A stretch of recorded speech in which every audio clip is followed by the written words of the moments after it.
Hello everyone, in this video we are going to study about non-destructive testing of electrical apparatus. Non-destructive testing of electrical apparatus involves testing the quality of an insulating material after it becomes a part of an equipment. These tests are conducted at a desired temperature by keeping test specimen in controlled temperature oven to obtain knowledge of variation of electrical properties over operating range, which helps design engineers to take into account such considerations in designing electrical insulation for equipments.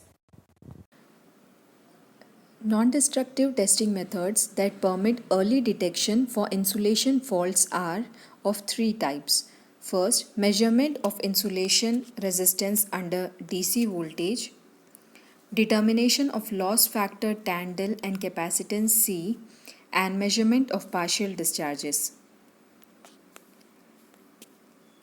The measurement of resistivity is done when a dielectric material is subjected to steady state static electric field E and current density Jc. Then current density Jc can be given by Jc equal to sigma into E. Let insulation material be a cuboid of area A and thickness D, then current can be given as I is equal to Jc into A, while power loss is equal to V into I. The power loss or specific dielectric loss can be given by substituting values of Jc and area and electric field. We get sigma into E square volume. The leakage resistance R0 of an insulating material is determined by measuring current when a constant DC voltage is applied. R is equal to V by I is equal to rho D by A, where D is the thickness and A is the area.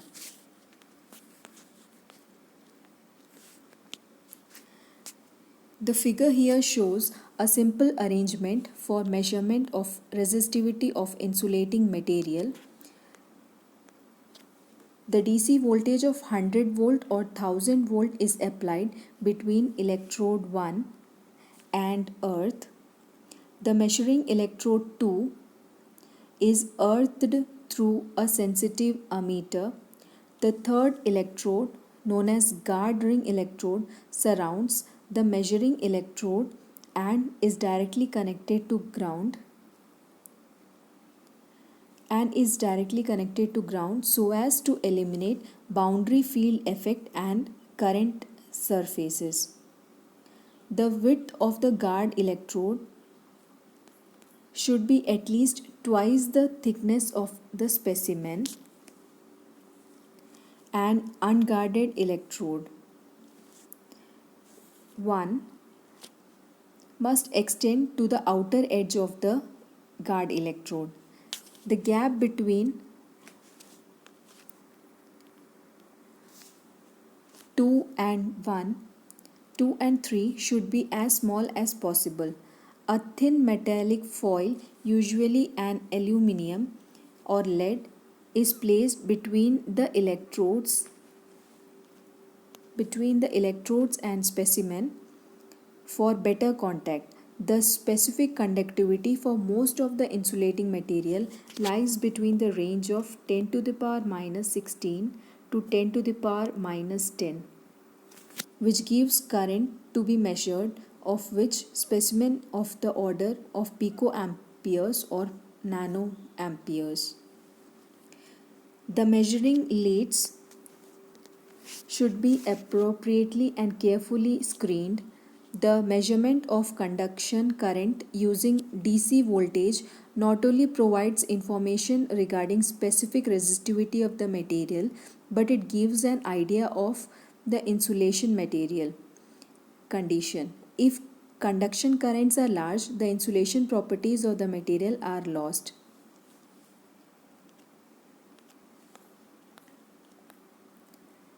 Measurement of dielectric constant and power factor loss.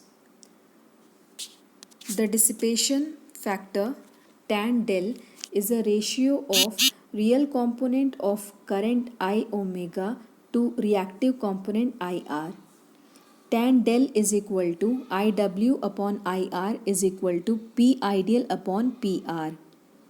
Here P ideal is equal to sum of three power losses, that is PC plus P plus PI. PC is conduction loss by electronic or ionic conduction. PP is polarization loss by orientation boundary layer or deformation, and PI is ionization loss by partial discharge. If PR is equal to 1 and loss occurs only due to conduction, then P ideal is equal to PC. Then we get tan del is equal to sigma upon omega epsilon naught into epsilon r. The loss tangent tan del is equal to epsilon double dash upon epsilon dash is equal to epsilon r double dash upon epsilon r, where epsilon dash is permittivity and relative permittivity, while epsilon double dash is loss factor and relative loss factor.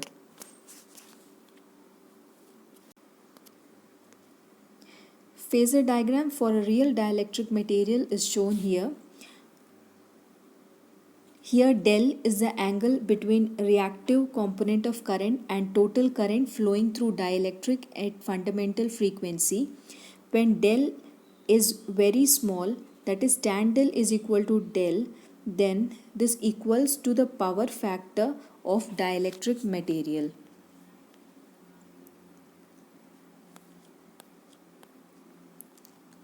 Here figure shows two equivalent circuit representing electrical behavior of insulating material under AC voltages. The losses have been simulated by resistance. Normally, the angle between voltage and total current is a pure capacitor of 90 degree. Due to losses, this angle is less than 90 degree. Therefore, tan del is the angle by which voltage and charging current fall short of displacement by 90 degree. For parallel capacitors, the dissipation factor is given by tan del is equal to 1 upon omega CPRP. While for a series circuit, tan del is given by omega CSRS.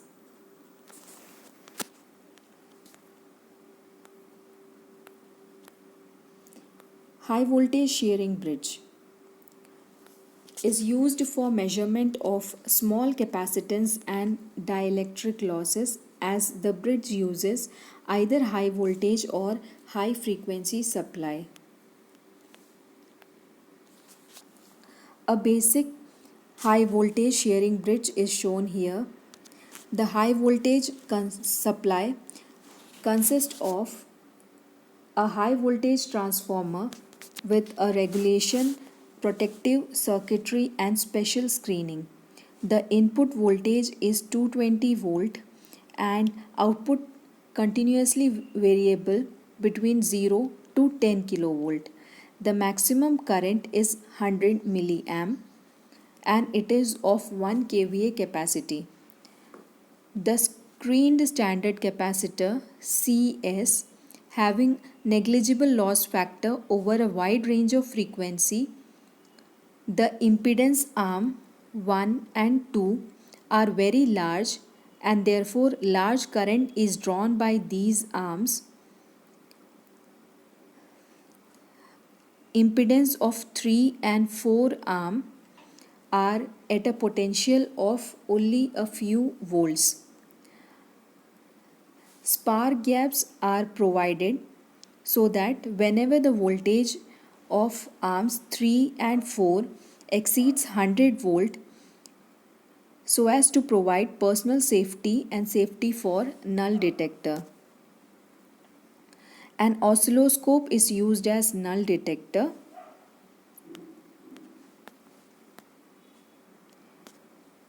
The figure shows the output that is shown on a null detector. Figure A and B shows that both magnitude and phase are balanced, and this represents the null point condition. Figure C and D shows that only phase and amplitude respectively are balanced.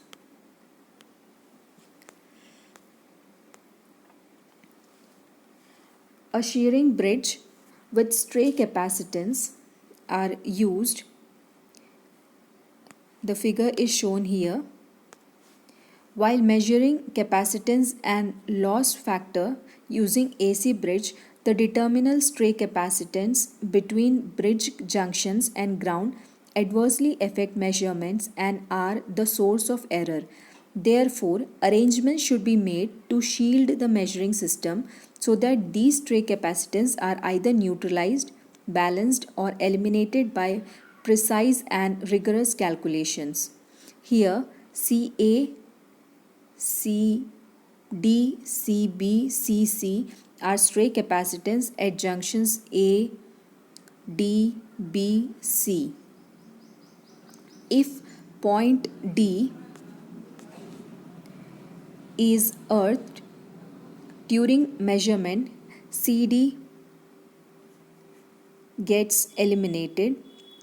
Since CC comes across power supply for earthed bridge has no influence on the measurement. The effect of other stray capacitance CA and CB can be eliminated by use of auxiliary arm. In order to eliminate the effect of stray capacitance CA and CB, Wagner earth bridge is used. In this arrangement, an additional Z arm is connected between low voltage terminal of the 4-arm bridge and earth. The stray capacitance C between high voltage terminal of the bridge and grounded, the impedance Z together constitute a 6-arm bridge and a double balancing procedure is required. The switch S is first connected to the point B and balance is obtained. At this point, A and B are at the same potential but not necessary at the ground potential. Switch S is now moved to point C and by adjusting impedance Z, balance is again obtained. The procedure is repeated till all the 3 points A, B and C are at the earth potential and thus CA and CB are eliminated.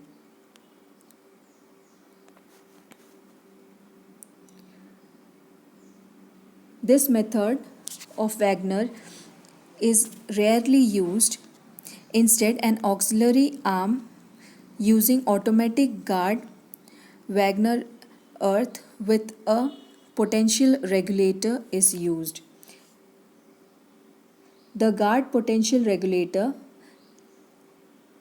adjusts automatically the guard potential of the bridge, making this equal in magnitude and phase to the potential of the point A and B with respect to ground. The regulator does not use any external source of voltage to achieve this objective. It is rather connected to the bridge corner point between A or B and C and is taken as a reference voltage, and this is then transmitted to guard circuit with unit gain both in magnitude and phase. The shields of the leads of CA and CB are not grounded but connected to the output of the regulator, which in fact is an operational amplifier. Partial discharges. It is defined as the localized discharge process in which distance between two electrodes is only partially bridged, that is, insulation is partially punched. Some of the typical partial discharges are shown here. The first figure here is of corona or gas discharge. These occur due to non-uniform field on sharp edges of the conductor subjected to high voltage, especially when the insulation provided is a air or gas or liquid.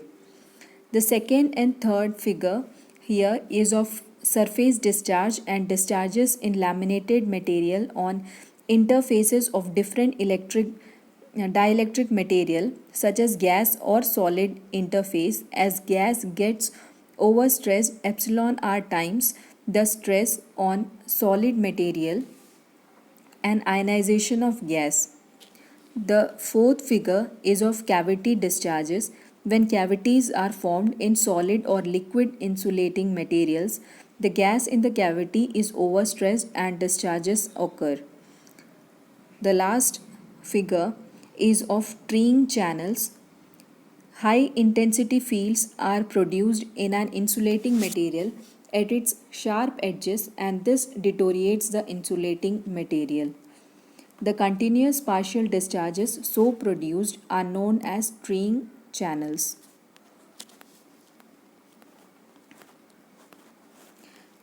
The figure here shows an equivalent circuit of partial discharge.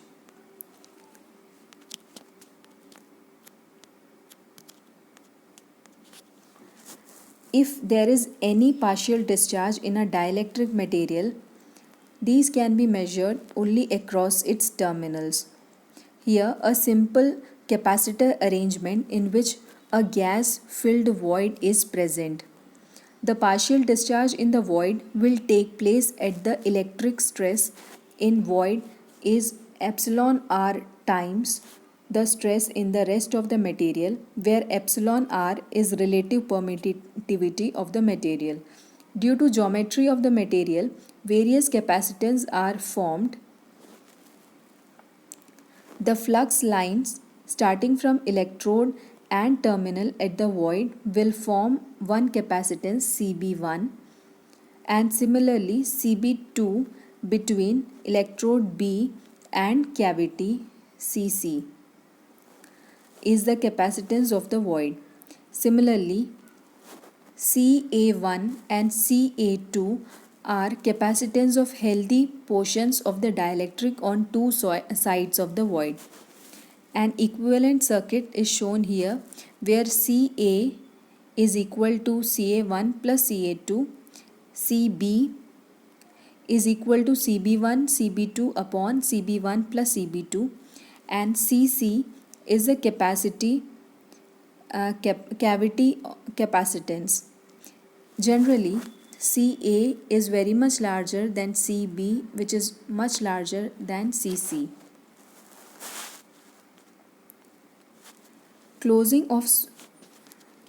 With the closing of switch S is equivalent to simulating partial discharge in the void as voltage Vc across void reaches breakdown voltage. The discharge results into a current Ic to flow. Resistor Rc simulates the finite value of current Ic. The voltage across Vc across the void is sufficient to break down the void. It is equivalent to closing the switch S.